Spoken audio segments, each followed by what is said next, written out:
México, que ha rechazado la aplicación de aranceles a las remesas que pretende implementar el gobierno de Donald Trump. Precisamente desde Ciudad de México, Agustín Rodríguez nos tiene los detalles. Hola, ¿qué tal? ¿Cómo están? Los saludo desde Palacio Nacional. Y les informo que la presidenta de México confirmó que su gobierno está realizando todas las gestiones diplomáticas conducentes para concientizar a los legisladores de los Estados Unidos, en especial a los senadores, de los efectos negativos que tendría en la economía mexicana, pero también en la norteamericana, si es que pasa esta propuesta de gravar con 3.5% las remesas. Ella incluso dejó abierta la posibilidad de que el gobierno de México participe en propuestas públicas y pacíficas que nuestros connacionales realizarían en la Unión Americana para oponerse a la imposición de este gravamen. Escuchemos cómo es que lo dijo.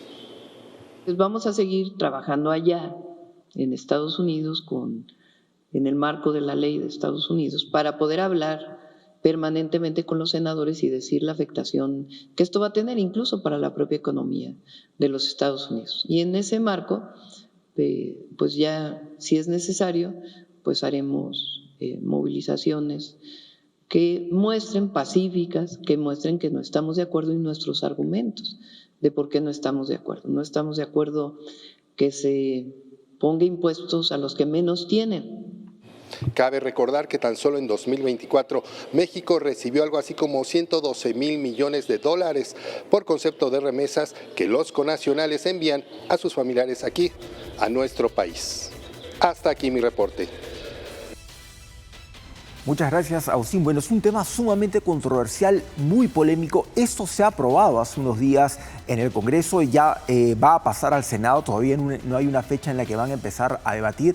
Según el argumento del gobierno de Donald Trump, ellos esperan recabar algo de 2,000 millones de dólares en impuestos. Pero lógicamente, este arancel, este impuesto a las remesas que envían los ciudadanos extranjeros en Estados Unidos a sus países, lógicamente va a tener una repercusión durísima para muchos países de Centroamérica cuya economía se sostiene en base a las remesas. Países que el envío de remesas puede hacer hasta el 20% de su PBI, para países como Honduras, como Nicaragua, El Salvador, que reciben mucha cantidad de plata. México, lógicamente, es el primero en que ha levantado la voz de protesta porque es el principal receptor de las remesas que vienen desde Estados Unidos. Bien señalaba Agustín, son más de 100,000 millones de dólares. En el caso peruano, el año pasado hemos bordeado los 5,000 millones de dólares en remesas. Lógicamente, para la economía de Estados Unidos puede ser poquito, pero en el Perú eso es algo muy importante. Hay muchas familias que se sostienen de ese dinero. Jóvenes que están estudiando en la universidad, pequeños negocios, adultos mayores tal vez, que tienen sus hijos que están en el exterior, incluso padres de familia, algunos papá o mamá que están fuera y mantienen a sus hijos acá, pagan estudios en universidades, en institutos, en el colegio, etc. Entonces es un tema sumamente preocupante. Más o menos para que tengan una idea, si tienen un hijo, un familiar que está en Estados Unidos y les enviaba al mes $1,000, pues va a tener que pagar una tasa de $35 por este impuesto. Aparte de lo que puede significar el costo del envío, o sea, puede haber una transacción, hay bancos que te claro, dependiendo del monto, una cantidad de dinero, dependiendo de lo si tú retiras o no.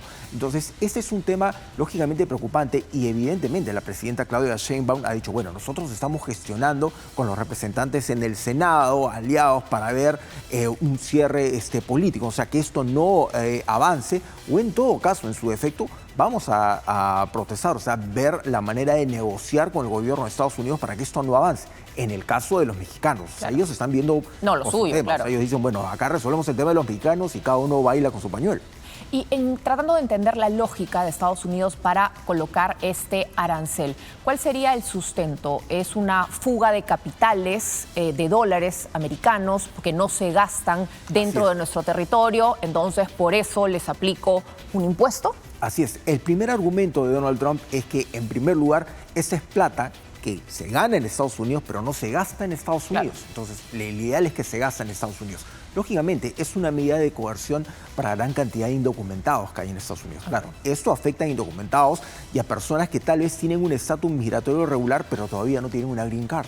que puedes tener tal vez cualquier otra condición. Estás probablemente tramitando algún tipo de refugio, de asilo, y ahí ellos son los que tienen que pagar. Lógicamente, son cerca de 40 millones de personas los que están afectos a este tipo de arancel. Genera mucha preocupación, como les mencionaba, principalmente en los países cuya economía depende del envío de remesas. Vamos a ver cómo avanza eso. Lógicamente, Donald Trump esgrime números y dice, bueno, podemos recaudar hasta $2.000 millones solamente con ese impuesto. Y es probablemente una cifra acertada, ya que Estados Unidos es uno de los principales países, es el principal país generador de remesas. Más de $600.000 millones, que son los que envían anualmente a otros países. Bueno, este podría ser un tema en la agenda entre Perú y Estados Unidos si se concreta esta reunión de la presidenta Dina Boluarte con, no sabemos si con el vicepresidente o finalmente también incluirá a Donald Trump, pero me imagino que este es uno de los temas urgentes, el tema de los aranceles entre Perú y Estados Unidos, el tema del respeto al TLC o que este en todo caso siga avanzando, el tema remesas, porque para el Perú, tú bien lo has mencionado y has dado la cifra precisa, tiene un impacto directo en miles de personas, adultas mayores, jóvenes que están estudiando o en el PBI incluso de nuestro país. Así es, en el PBI, bueno, es una, me parece que salga cerca del 2%, 1,8%.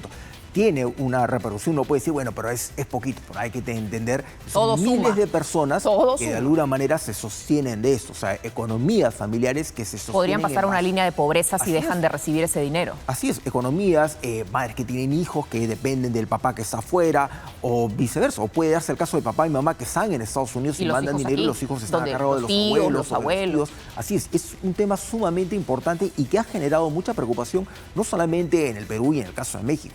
Hay muchos países en Centroamérica, Argentina, Chile, que están viendo eso con preocupación y lógicamente están activando los mecanismos necesarios para establecer una negociación, porque claro, tienes que entrar ya a un proceso de negociación con Estados Unidos y ver la manera de ser exonerado de este arancel. Ahora, la presidenta Boluarte tiene ese tema dentro de la agenda que plantea llevar a Estados Unidos. Bueno, me parece que no han hablado nada al respecto. O sea, al menos aquí no se ha dicho nada de eso. Hasta el momento no se ha dicho nada, sería bueno que se incluya, por eso es importante que estos temas a veces que pasan desapercibidos entren en la agenda país, porque no podemos estar a la cola de las negociaciones, entendiendo que nuestra realidad es que somos un país pequeñito, que nuestra capacidad de negociación es prácticamente decir, bueno, está bien, gracias, y escuchar lo que el otro tiene para ofrecer. Pero en medio de esa conversación es importante que aunque sea el tema esté en agenda, que seamos de los primeros en decir, oye, ¿qué tal si conversamos? Así es, bueno, muchas veces el tema de la negociación parte de crear una necesidad. Exacto. Hay que ver, por ejemplo, el tema del Salvador. Uno puede decir, bueno, ¿qué puede ofrecer El Salvador? Porque han negociado muy bien el tema de la prisión del SECOT. O sea, han sabido articular muy bien eso. ¿Qué necesita Estados Unidos de nosotros, quizá? Así es, ahí es donde tú empiezas a ver este tipo de negociación, o sea, la habilidad de decir, bueno, yo puedo ofrecer esto a cambio de aquello. Ahora, si es que Donald Trump puede considerar, o el gobierno de Donald Trump puede considerar exonerar a nuestro país de este tipo de arancel, bueno, es probable, o sea, nadie sabe, o sea, puede ocurrir. Lo que sí estamos viendo es que México ya ha puesto un brazo firme, ha dicho, bueno, nosotros vamos a negociar lo nuestro, o sea, bueno, más países, no van a negociar por pero todo. vamos a seguir